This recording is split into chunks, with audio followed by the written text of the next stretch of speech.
Can we not sit somewhere else? Boys, we have fucking made it. Let's go for a t-shirt.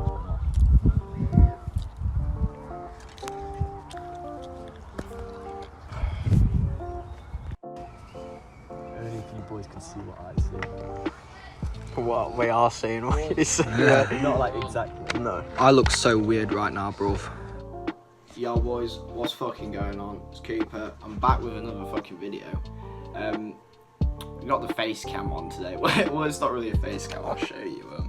I don't know how you flip this over, but I've been using like old Star Wars fucking things to prop my camera up. But yeah, the quality's gonna be shit 'cause it's a little iPhone 7 that my best friend let me borrow. But yeah, so today's video is gonna be a fucking massive guide that is gonna help anyone, like whether how fucking experienced you are with psychedelics or even if you're not experienced. There's something in here that is gonna help someone, I guarantee you. I'm pretty much just going to be explaining a full guide on LSD, safety, you know, where it's come from, literal just this information. It'll probably be about 30-minute video, but if you're going to have a trip or it's going to be your first trip soon, it's going to be fucking helpful that you listen to this. Now, I understand that you're probably thinking, why am I listening to a 17-year-old kid sat in his fucking room talking about acid? You know, I'd rather go speak to someone else. But I've literally had so many experiences with all psychedelics. Not DMT though. That's one I'd love to try, but I'm just gonna, you know, try my best and give you the best information I can. Right, I'm gonna start off with a fucking disclaimer. If you're thinking about taking acid or shrooms or something, you're gonna think it's like some fucking pussy shit. And you'll be like, oh nah, it's only a little square piece of paper, you know, I can fucking handle that, mate. You can't, because these are powerful drugs and they're not to be taken lightly. They can genuinely change your life forever and turn you into a different person, really. It's turned me into a different person, I would say, but in a good way. You know, I'm trying my best to be more generous and care about my friends the best I can. I'm still not as generous as I'd like to be because I've only got a fucking job at McDonald's at the minute, so I can't give as much as I'd like, but moving on from that. This video, I've got some notes up on my screen, but I'm just saying it's for harm reduction and education in case YouTube sees this and they're like, this kid's talking about drugs, let's fuck him off. But yeah, an intro into like what acid is and where it's come from. No one really talks about this a lot, and I think it's kind of important because it's just good to know. It is a Class A drug in the UK, so that means you can serve up to 7 years for just having it, possession, or 14 years for actually selling it to people. So that's if you're a dealer. That's the maximum sentence. You'd probably be having to do that on a fucking high scale, like Breaking Bad operation. But being Class A, it means that the government sees no actual health benefits for it, even though that it's used in clinics and testing for depression, and I'll get onto that later. It was synthesized in 1938 by a guy called Albert Hofmann. I'm pretty sure it was about, I think acid, it comes from 2 different plants together. I'm not actually sure on that. I'm gonna have to, I'll leave it in the description about that fact, but yeah, as I said, it's used to treat depression and in end of life care. So if, you know, someone knows they're about to fucking die, if they've got like cancer or something, they will give them acid or mushrooms and just you know, see how that changes their perspective on life, because sometimes people are scared about the fact of death, and you know, it's a bad thing, but they could see it in not a bad way, because with psychedelics it makes you look at things from a different sort of fucking angle. So that's why they do that. It's a low risk to addiction. Now, I'm not saying people people obviously can get addicted to it, but it's after a trip, you're usually trying to process. You're like, what the fuck just happened to me? Like, I remember I had a trip, and the next day I was just sat there going, just the next day trying to fucking process why I've seen 3 fucking flying elephants. It's so intense, you just couldn't imagine anything. You just wouldn't want to do it the next day. That's probably why they've used it in mind control tests in the war to try and see if people would be mind controlled by it. But there are some really funny videos on YouTube of soldiers just fucking like going crazy because they've taken acid and they're just laughing. It's quite funny. I definitely recommend watching that if you can find it. I'll put the chemical compound of what it looks like on the screen. This is just the fucking chemistry behind it. I'm not sure, but this is the fucking important bit. That was just the bullshit before. But what's it look like and taste like? It looks like acid, a little square piece of paper. I would probably say about that size, very tiny. And the taste. This is a fucking important bit. If your tab, or you know, acid square, whatever you want to call it, tastes of anything other than paper, spit it out immediately. This is the #1 thing that gets people, because acid should just taste like paper. That's it. These things are called N-bomb tabs, most commonly, or fake acid, and this is the shit you need to be fucking careful about. I've had one, and oh my god, I went crazy. It's one of my best videos on my channel if you want to hear about that. But they are not worth taking, because you can die off, I think, even just 2 times the recommended dose of acid, which is 100 UG. Not recommended, but sort of standard dose. So 2 of them tabs can actually kill you, and it's just not worth it. It's just, even the people that, some people, it's fine, they are fine on it, but it's not as good as normal acid. It's really important that you test it as well. I know loads of people are going to sit there like, I'm broke, I'm not fucking testing it. Try and test it if you can. There's reagent kits online, and I think they are relatively cheap.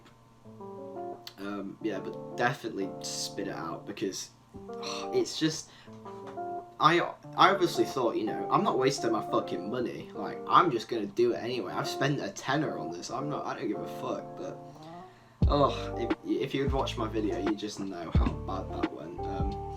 But yeah, how much is it again? One sort of standard E-tab one is probably about £10, $10 wherever the fuck you are. That's pretty much how much it is.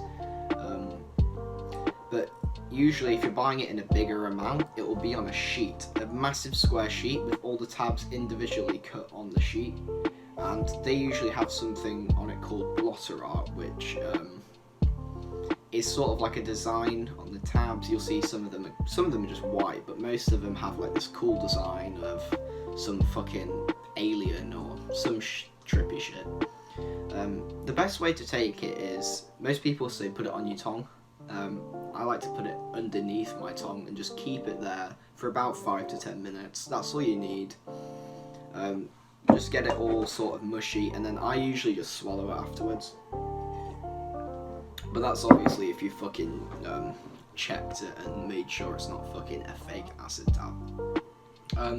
It can also come in a liquid form, which are usually in vials, and you can put them in sugar cubes as well. I've heard about that. Never done that though. Doesn't really appeal to me, and I don't think that's that common in the UK anyway. Another thing to be careful about is acid. Some people say it doesn't, but I know it does. It can be ingested into your skin. So that means if it's a hot sunny day and you're sweating and you go to a festival and you try and sneak in your fucking acid. There's a story where a guy strapped acid to himself, like on his arm, taped it all, and he was sweating, and that all leaked into his arm, and I think he went fucking crazy. So it's definitely worth looking out for. probably say costs in the UK and America is about the same. I'm not sure, I've not really lived in America, but I'd probably say it's the same. Now, the onset time for it to actually kick in, I would probably say the best sort of guess, it's different for everyone, but I'd say about 30 minutes to an hour and a half. Now, this all depends on how much you've taken, what's your body weight, what you've eaten before. These are probably like the three main things. You know, how strong the actual tab is, so yeah. Right, I know there's a lot of information to take in, so just you can rewind and go back and get any key points out. But tolerance. This is a thing that a lot of people forget about. Your tolerance to LSD builds up so fucking quickly. If you have one trip one day, and then the next day you take another amount, it won't be as strong because you really builds up rapidly. It won't be as good. Like, I remember I chipped once, and then about 3 days later I did double the amount, but it literally just felt like the one tab I took before. So it was kind of a waste of my fucking time, but oh well. Some other names for LSD is ASSID, Lucy, and the actual full name, what LSD stands for, is lysergic acid diethylamide. I got it right, I didn't fucking butcher it this time, which is good. It was also banned in the 1970s, so it was actually legal before, but it was banned then.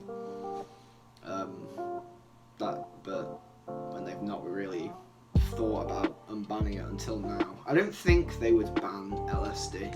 I think, or not ban, I think if they were gonna legalise it, it'd be mushrooms, because I think they're just a lot better than acid in my opinion, but acid is still pretty good. It can last from 8 to 20 hours. Now, there are some times when you're taking your tab and it's about 4 AM and you're sat you just want it to fuck off, because when you get to that point, you're not even tired. It affects how you sleep, so it's like with MDMA, cocaine, it keeps you up because your brain's fucking stimulating. But the actual tab, how it works in your brain, is the tab goes in, but then the actual chemical binds to a serotonin receptor in your brain called 5-HT2A receptor, and that receptor the chemical compound fits perfectly with the serotonin receptor, so it kind of just like fucking locks in itself, and it takes so long to degrade because it's locked. So it's so hard to fucking explain, but it takes so much time to sort of break down in your actual mind. That's why it lasts for like 8 to 20 hours, and it can even be a bit longer than that. Yeah, I think most of the trips is about 20 hours, and it was really fucked, to be honest. But you know, the peak of it is usually about 3 hours in, usually about 3. That's when shit hits the fan, because it's important to state that most people would have the tab and be like, oh, this isn't really that strong. Like, I know I'm trippy, but it's not that strong. You have to wait, and you'll think, oh, I want to take more. Not a good idea, because when you get to your peak, you'll be like, holy shit, this is insane. And then you remember you've got your other tab about to kick in. You're like, fuck, I'm gonna be on a roller coaster today, mate. Happened to me before. Okay, I'm having a little fucking drink break, because talking for this long, holy fuck, it hurts your mouth. Oh, lovely. Okay. How often you should trip is a common question. Now, obviously with your tolerance issues, I would recommend, if you were kind of a good tripper and you loved it and you were like, oh, I want to, probably once every 3 months. Obviously you can do once every month, but psychedelics are a tool for self-improvement. Now, if you have a problem in your life, such as, you know, you've got a hard decision. Like, you wanna take this job, but then again, you wanna focus on something else. Like, it can really make you look at a situation from a different perspective with fresh eyes.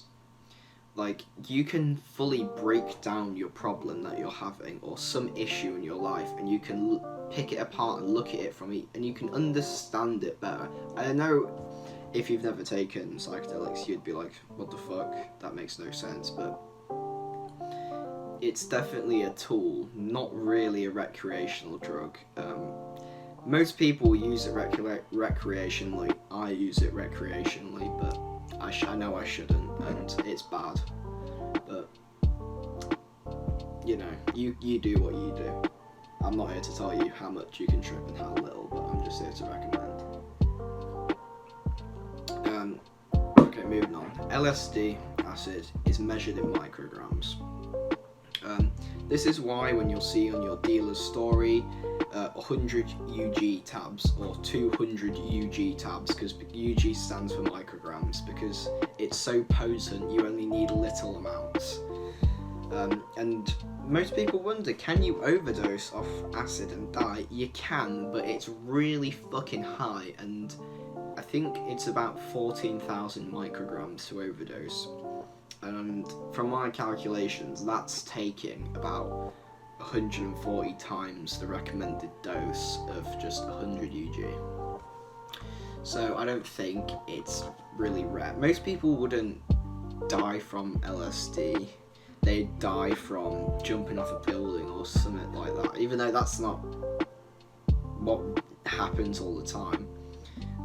That's just what they've said to scare people away from it. I remember at my school, that's what they said. They said you jump off buildings, you try and kill yourself. And I mean, that does happen, but that's because of something we will get onto later.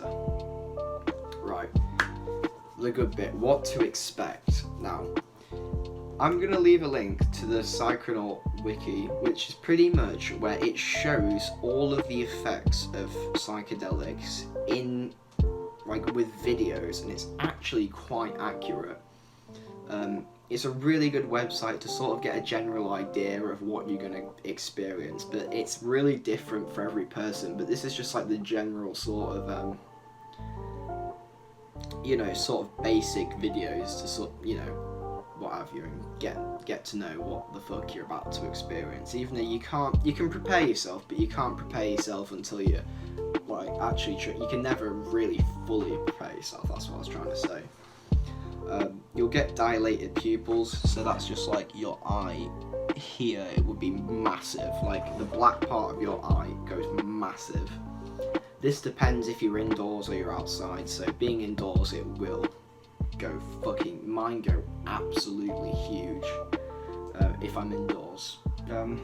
But, you know, most people don't talk about what happens after your trip. Usually you can feel quite spiritually awoken, or, you know, have an afterglow, feeling good about yourself, and the next day for me is really just filled with confusion and trying to process what the fuck just happened to you, because it's a complete mind fuck sometimes, especially on high doses. You'll just, it's the most annoying thing, because if you're trying to explain to somebody, like, you've just seen Jesus and you fully believe he's real because you have seen heaven, you've seen it, and you try and tell that to someone, they're gonna look at you like, who the fuck are you? Who the fuck are you? Like, you're just a fucking nitty right now. Yeah, it's not good.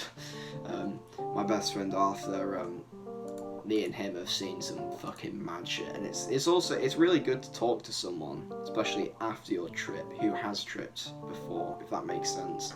So if you have a friend that's quite experienced in tripping, go talk to them about what's happened to you, because they'll try and, you know, explain it to you in a way. Okay, so this is a very good point.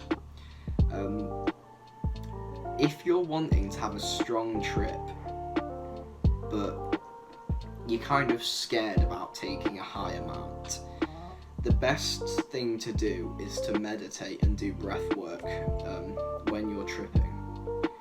This is probably one of the best ways to have a great sort of high intensity experience without taking that much, because you're closing your eyes, you're breathing, everything will become more intense, and it's really quite pleasant if you're in a good state of mind. Now, that's probably about what to expect over and done with, but I'm moving on to the next section, is how to avoid bad trips. Bad trips are the worst thing you could experience on this planet. No fucking joke. But they're not. There's the argument that they're not actually bad and they are learning experiences, because you will always learn something from a bad trip. You will always realise a trauma. You'll always realise a problem within you. So I wouldn't call it a bad trip, I'd call it a unpleasant learning experience. That's the best thing I could describe them as. But meditation before, best thing to do. Go on YouTube, get a meditation guide, and just meditate 15 minutes before your trip. Trust me, it will get you in the right sort of zone. Now, other medication you're taking can affect it. Don't have a clue what the fuck it is, but you'll have to research that yourself. This is the main thing that gets people on bad trips. Now, this is where you've got to fucking listen up, because acid is not a drug that you're meant to take when you're in a bad state of mind. And I'm sure you've heard this before, but it's really important not to. If you're feeling, it's like, I'll say it like this: if you smoke weed when you're sad, you're gonna feel happy. If you drink when you're sad, you'll feel happy, because smoking weed, you're just chilling. But with acid, it already intensifies the emotion you're currently feeling. So, for example, if I was feeling sad, it would intensify that feeling. I would, or if I was in a bad state of mind, depressed, it really can get you, because as much as acid is trippy and visual everywhere, a lot of it is in your mind, and the way you think is completely altered. You can, I've seen it happen to my friends, like, they can beat themselves up in their head about themselves and feel horrible. That's the worst thing of a bad trip. Your mind just, it's not good. And effects with other drugs. If you're at a party, don't take acid at a party, first of all, but that's usually where drugs are. At a party, your friend will be sat there, and he'll be like, let's say you were tripping, he'll be like, yo, do you want some weed? Say no. Don't smoke weed on acid for your first time. Maybe if you're a bit experienced, but most people think, I'm on a bad trip, like, I'm gonna smoke some weed to chill me out. Wrong. Weed intensifies the fuck out of your trip. That's what happened to me, and that sent me over the fucking limit. I went completely nuts. Like, I thought I fucking was literally in heaven. But I was like running around the street with my top off, going fucking 360 no scope, and I was trying to fucking shoot people with a gun that I didn't have, and I was nearly running in front of cars, and it was awful. Great experience, but afterwards awful.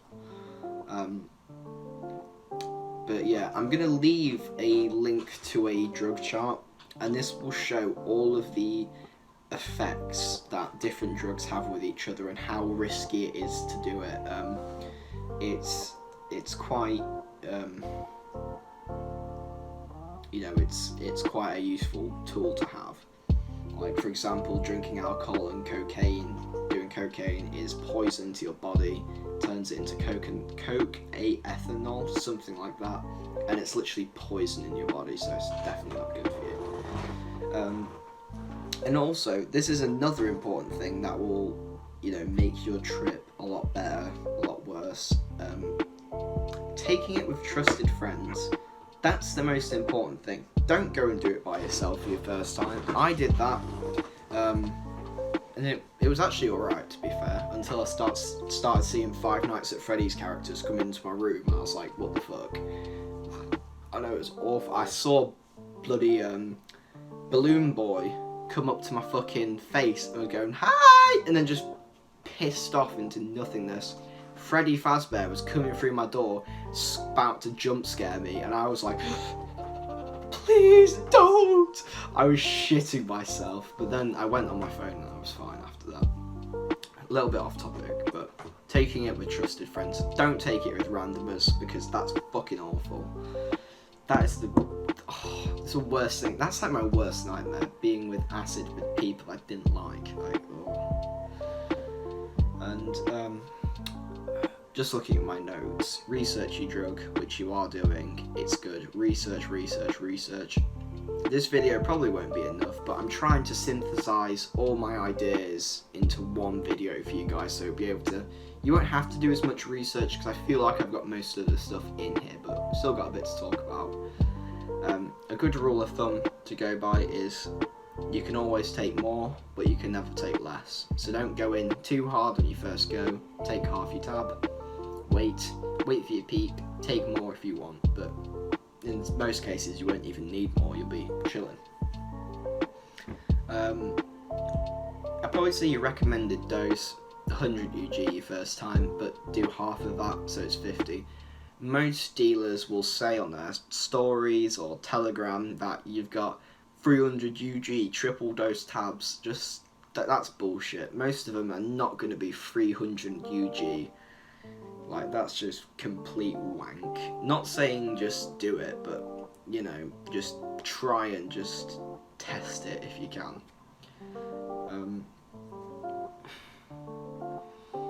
Another important thing is, to avoid your bad trips, is don't take LSD unless you have an underlying health condition like schizophrenia. I don't even want to imagine how bad it would be to have acid and then be skids as well.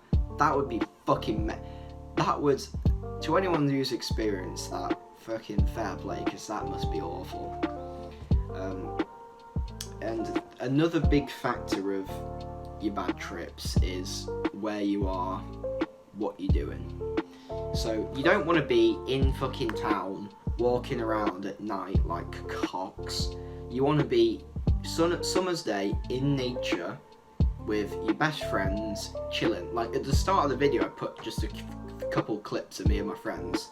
Beautiful lake, view, beers, just chilling, a general good vibe. You don't want to be in town or at a party. You want to be in nature and have a safe location to go back to.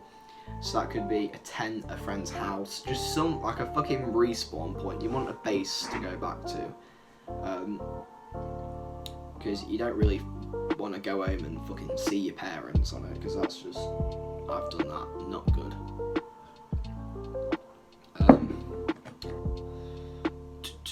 What else have I got on here that's important? Oh yes, trip sitter. Have a trip sitter, because if all you guys have ASSID and you realise it's fake and you're all going crazy, you need at least one person to fucking sort you out. It's so important to have someone there who's sober and looking after you all, because if shit hits the fan, which sometimes it does, you need backup. I remember on my trip we had my friend Finn, lovely guy, he was a boxer, and he just sorted everyone out. He was like a guru. He just helped, he had everyone's problem. Yeah. Another thing I like to talk about, HPPD. This stands for Hallucinating Perception Persisting Disorder, and this is you tripping. So you've had your trip, you know, and next week you're tripping again without taking anything. You are tripping. Now I have it, but I had it really bad for a year, but now it's sort of calmed down, and I'll go into another full video of this, but it's quite a risk, and that's what you're getting into. HPPD doesn't affect everyone, but it sure does affect some people, and I think it affects a lot of my friends have it. A lot of people I know there's only about 2 people I know that have done acid and been fine afterwards. You know, it does have some lying effects afterwards. And probably the last thing I would talk about here is ego death. Now, ego death is something that is undescribable in my opinion. It's where you don't know you've taken a drug. Let's say you've had a large dose of acid and you sat there, you don't know you've taken a drug, you don't know where you are, who you are, what you're doing. You feel like you have genuinely died. The only possible thing in your mind that you could even grasp is you just think you've died.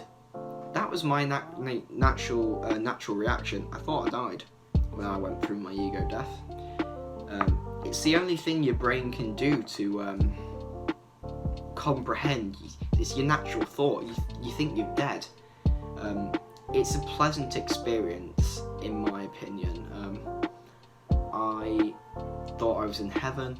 I was with my friends, my family in heaven, and we were just doing what we usually do, but in heaven, and it was really fun. But afterwards, I realised I wasn't in heaven. I was in my living room with all my parents, and I smashed up my entire house, and I woke up in the morning and I was like, shit, not good, that was off fake acid, don't do it. But yeah, most people with ego death will be like trying to grasp onto reality, like trying to keep themselves to not go to this place of just amazement, because it's quite scary. You're dying, you are dying, your mental mind is dying, so it is scary, but the best thing to do is to let the experience happen and just go with the flow. You want to relax and enjoy it, because if you don't, it can go bad. But yeah, I think that's probably all I have to mention from my notes that I've wrote. I've tried to gather all of my knowledge because I've done hundreds of hours of research on this. It's a really, really interesting just sort of point for me to talk about in my life. I love psychedelics, and I'd love to open up a fucking clinic when I'm older to treat people with depression, anxiety, PTSD, blah blah blah. But anyway, thank you so much, boys, for watching this video, and take care of yourself. Safe tripping in a bit.